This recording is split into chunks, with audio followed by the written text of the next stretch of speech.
గ్రహణం పట్టింది కాబట్టి ఈ గ్రహణం టైంలో మనం ఆ గ్రహణాన్ని వీడగొట్టడానికి మరి ఇక్కడికి వచ్చి ప్రొటెస్ట్ చేస్తూ ఉన్నాం.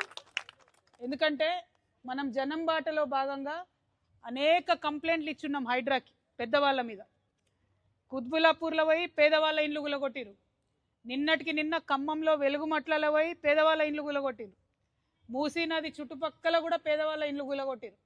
కానీ మూసీ నదిలోనే కడుతున్నటువంటి మన వెనుక కనబడుతున్నటువంటి ఇంత పెద్ద బంగ్లాను మాత్రం హైడ్రా రంగనాథ్ గారికి కనబడతలేదు, సీఎం రేవంత్ రెడ్డి గారికి కనబడతలేదు, ఎవరికి కనబడతలేదు.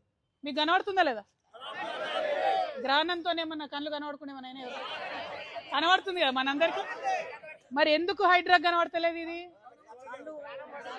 అది ఇవాళ హైడ్రా రంగనాథ్ గారిని నేను ఫోన్ చేసిన, కలెక్టర్ కాన్ఫరెన్స్లో ఉన్నా అని మెసేజ్ పెట్టిరు. నేను మా జాగృతి నాయకులను అడుగుతున్నా, రంగనాథ్ గారు బుల్డోజర్ తీసుకొచ్చే వరకు మనం ఇడు ఉందామా? పక్క ముచ్చట్నా? మళ్ళీ మాట తప్పుతారా? అంతేనా?